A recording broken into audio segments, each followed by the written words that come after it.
But I just want to again refresh where we have been in the book of Ephesians. We started out admiring all of the goodness of God, all of the facets of God's character. And we used Mount Rainier as a way to realize that, right in front of our faces every day, there's something almost as monumental as God, with lots of faces. And then we realized that, in fact, we're not always sort of able to see the mountain. Sometimes we are down on Puget Sound, and we are in the mud flats. Up to our ankles in the mud, out on our face in the mud, stuck in a boat in the mud. We use the mud as an experience of our understanding that we are mired in the sin of the world. Then we moved on to Juanita Beach, we moved on to Lake Washington, and talked about how God cleanses us and then teaches us that that water will hold us up. We might feel like we are in really deep water, but we can learn to float. We can learn to float in God's grace in the same way that we float in water. It takes us a while. Some of us flounder almost every time until we straighten ourselves out and trust the buoyancy of the water. Last week, then, we moved on to Paul, or the writer of the letter to the Ephesians, and he used the metaphor of a building where Christ is the cornerstone. The apostles and the disciples are the bedrock, and we, all of us, are the bricks. In the text, we're the bricks. In this analogy, we used the Columbia Tower in Seattle, and realized that we might be not just bricks, but girders and wiring and pipes and all of those things that make a building run. And we said that, in fact, not every building has a fancy schmancy ladies' room like the one in the Columbia Tower. If you ever get invited up there, go. And if you're a man, go with your wife and let her go in and run interference for you. Gorgeous. But we're not all that fancy bathroom. Every building needs a roof, if not a fancy ladies' room. And so my question for us then was, what part in the building do you think that you are? And who would you want to be? I would want to be the view window in that ladies' room at the top of the Columbia Tower, when in fact I probably am like a widget in the basement holding up the elevator shaft, right? But my widget matters, and I wonder who you have imagined yourself to be. So today we're going to keep with the metaphor of a building, because when Paul, the letter writer, started speaking to the Ephesians, he was speaking to people who knew the temple of Artemis, temple of Diana in their city, huge building. He was speaking to people who knew about the Jewish temple, huge building, tallest structures in their respective cities. And so we're going to focus on Solomon's temple today as the metaphor for how God works in our lives, drawing us closer and closer. So Solomon's temple, I'm on slide 2. Solomon's temple was destroyed during the Babylonian siege of Jerusalem. So timing, this is all such ancient history that you'll notice that every date I've got in here, there's a C period before it. It means circa. It means about.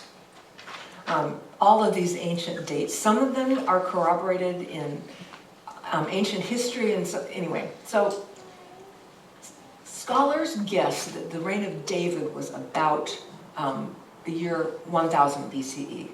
And so Solomon's temple would have been built maybe 50 plus years after that.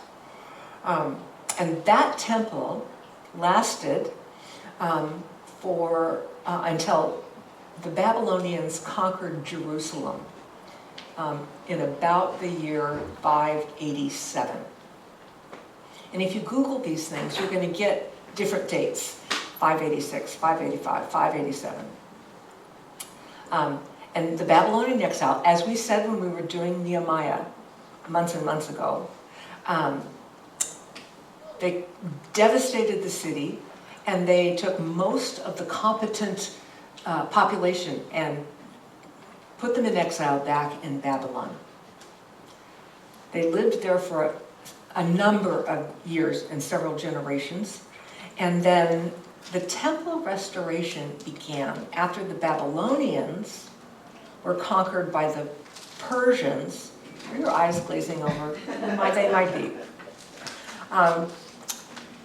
So Solomon's temple is destroyed in 587.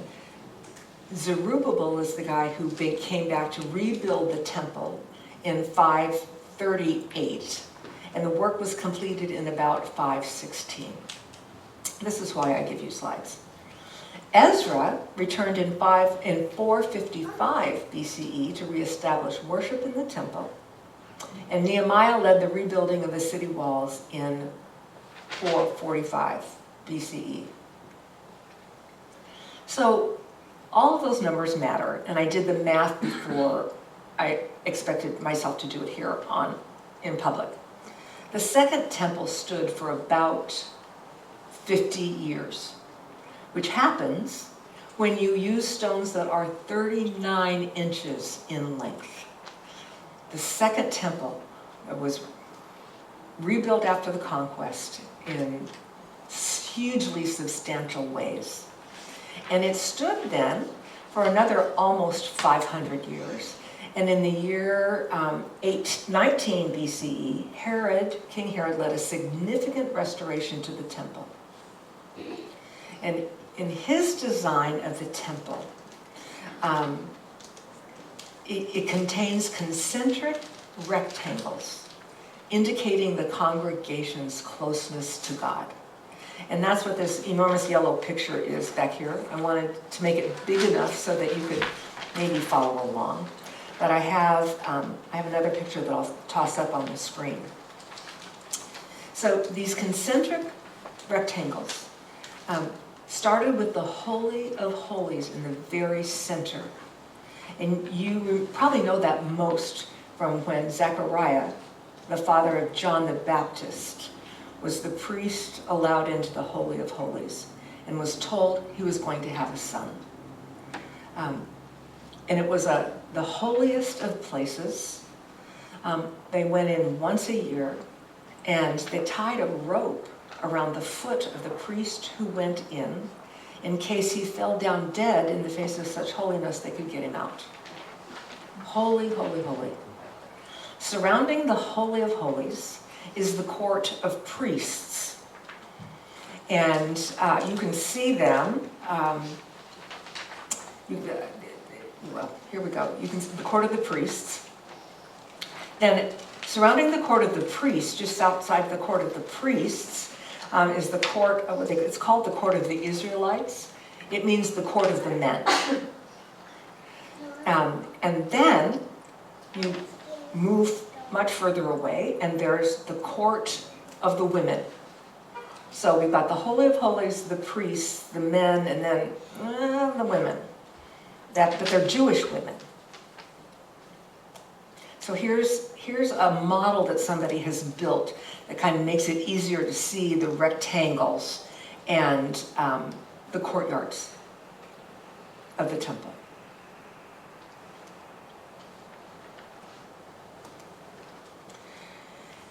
If you look back at your map and the outermost rectangle, outside of that outermost rectangle is the court of the Gentiles.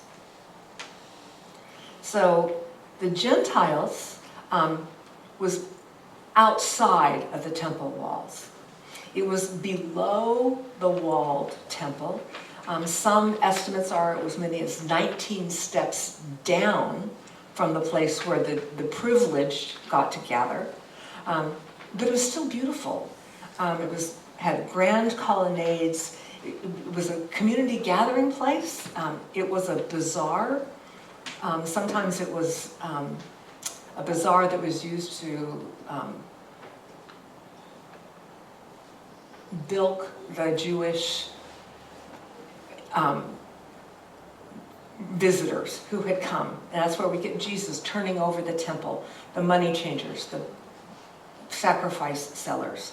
But in ordinary life, ordinary days, it was a public bazaar. If you've ever been in a country that has a bazaar, they are busy, active, smelly, confusing, bright. They're amazing. So picture that. The Gentiles were welcome there.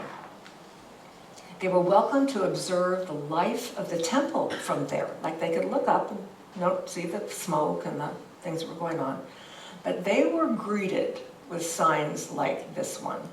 Do you know, any of you know this? Ed's nodding. Do you know this? Here it is. Here's a picture. This is a fragment of one of several signs that came at the gates of the temple. This one's in the Museum of Israel, and there's one in the museum, one of the museums in Istanbul. I can't remember which one. And what it says is, no foreigner, meaning Gentile, may enter within the balustrade around the sanctuary and the enclosure. Whoever is caught, on himself shall he put blame for the death which will ensue. Like, the signs do not say trespassers will be prosecuted. The signs said trespassers will be executed. So take all of that in.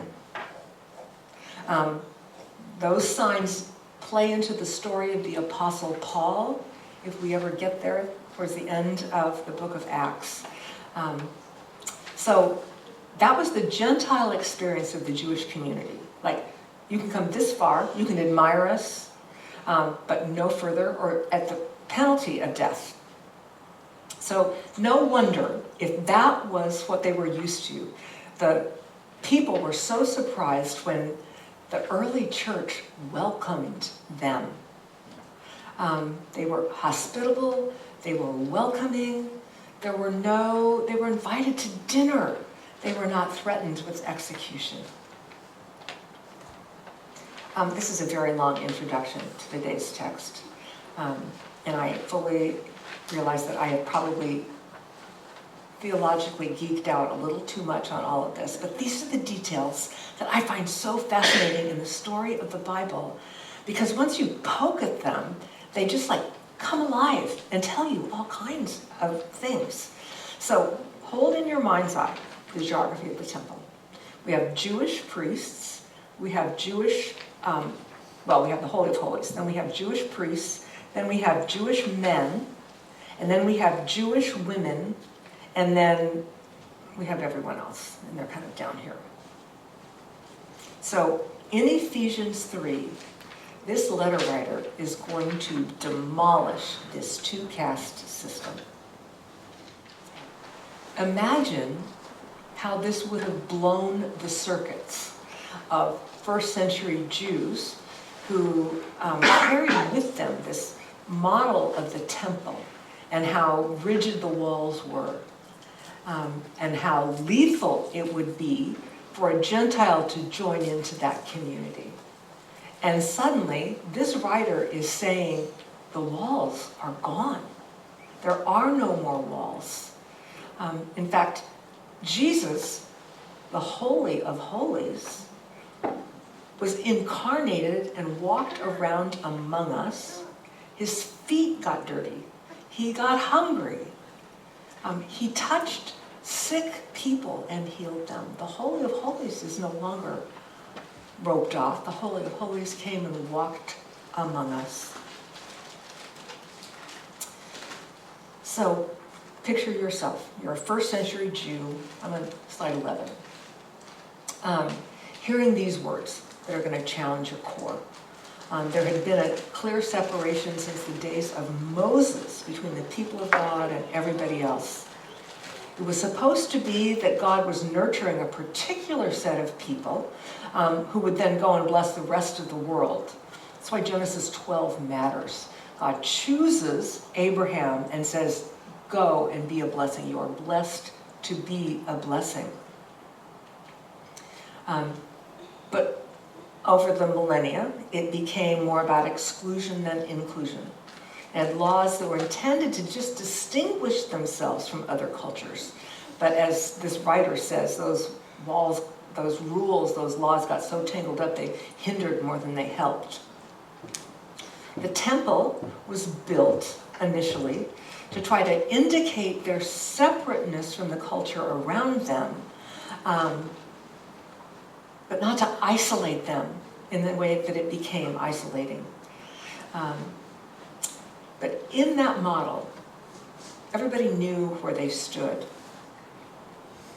So imagine now, as a first century Jew, how difficult it is for you to hear. The temple is now a public building. There are no more premier memberships, right? There's no guaranteed front row seating just because you're a priest or a man. There's no premier memberships. There's no elevated private dining room. Every door is wide open. And this actually comes as great news for everyone except that top 1% who are losing their privileged spot. I thought about this illustration and I realized that it's maybe a little too trivial, but the place that I jumped to about being in a privileged spot was Dave and I had taken one cruise in our entire life. It was for our 30th wedding anniversary, so it was a while ago. And we learned that on our cruise ship there was a private, adults-only swimming area at the very back of the ship, and they only sold 100 memberships. So instead of paying for all the excursions, when we got off the boat, we would take the city bus and do the city excursions instead of paying for the really expensive guide ones. So we took that money and there were 2 hot tubs, 3 lap pools, chairs, and the hot tubs were fabulous. They had this chaise longue, wood-slatted chaise longue inside the hot tub, so you could lay and the water would just wash over you. We almost moved in. To heck with our room. It was wonderful. And as I kind of put myself back in that place, I thought, how would I have felt if the cruise line said, sorry, the ship's just too crowded, this room's now open to everybody. All of those splashing, noisy children that you got a babysitter for and left at your house behind you are they're coming in. They're gonna bring their floaty toys, they're gonna bring their games, you're gonna hear Marco Polo more times than you ever wanted to hear. How would I have welcomed those kids? I know it's a first world problem, but my question was, would I have stayed? So we have a lot to be grateful for the first century Jews who were the first people who heard the good news about Jesus and the way they welcomed everyone else. We have lots to be grateful for. It took a while. It was a struggle. But we're here because they were welcoming. So it's always our question. The conversation around being aware of our privilege has kind of exploded in the recent decade, maybe even less than that. It's sort of, probably in the last decade, becoming aware of all the ways that we have privilege that other people in our world do not. And it needs to continue to be a topic for us in our culture. And the question for each of us is, where are we, the comfortable insiders, who need to stop barring the gates? And where does the church need to tear down today's walls that still divide us? How do we welcome the least, the last, the lost, and the lonely? Or alternatively, the excessively noisy and cheerful? How do we welcome them into our privileged spaces? In my years in ministry, the last wall to come down has been between the church and the queer community. Previous generations knocked down walls that felt as insurmountable as the wall between slave and free. And then came the wall about women and women in leadership in the church as elders, as pastors. My cohort of women, and there were I think like 12 of us, we were the first cohort of any size to go through seminary at Fuller Seminary in Pasadena, California. And I was doing public supply as a seminary student, and people said the most outrageous things to me.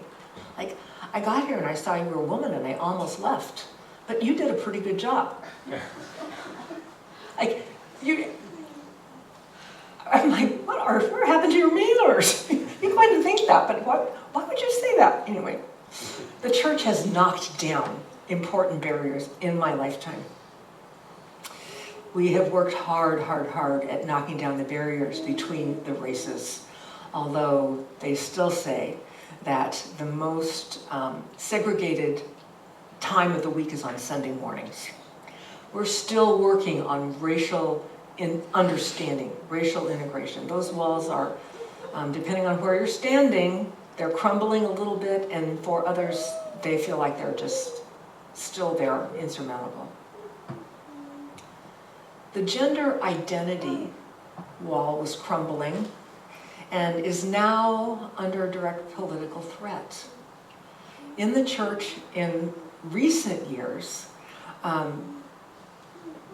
we really have welcomed the queer community in our church, in the Presbyterian church, into full membership, into full leadership, into full receiving the gifts of the church in terms of marriage and baptism.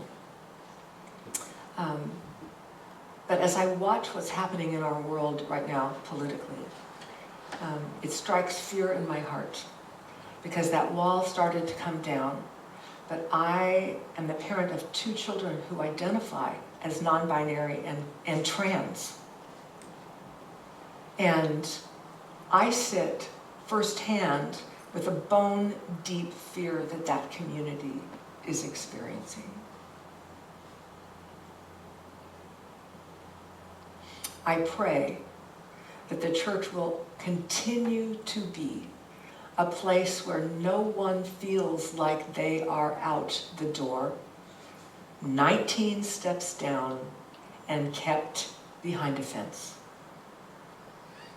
A place where every human being can live into the fullness of their humanity. Because remember, all of us, we were once excluded from the church. Most of us are Gentiles. We were outside reading that sign and did not dare touch a toe up those 19 steps and into the temple. And many of us, as much as we acknowledge our privilege, still feel like we're on the outside of many things, unworthy to enter into the fullness of life. Age, health, financial circumstances, education. There are lots of places where we can feel less than, afraid to go beyond whatever we perceive fences us in. So daily, the invitation of Ephesians chapter 3 is that we hear daily and we offer to others daily Christ's invitation. Come on in. The fence has been bulldozed, and those signs are buried so deep they're not going to find them until 1,000 years from now, when some archaeologist is going to dig them up. The steps are leveled. So come, hang out. mingle, talk to Jesus. And this is my favorite quote. One of my mentors is a man named Steve Hayner. I knew him at University Presbyterian Church. And he would always say, when he would welcome us to communion, we had a communion service for college students on Tuesday night at 10 p.m. And there were no adults who ever wanted to come, because that's a ridiculous time to have an event. But we would have 1,200 college students in the sanctuary. And Steve would invite us to the table that I invite you to today. And he would say, out of Ephesians chapter 3, the ground is level at the foot of the cross.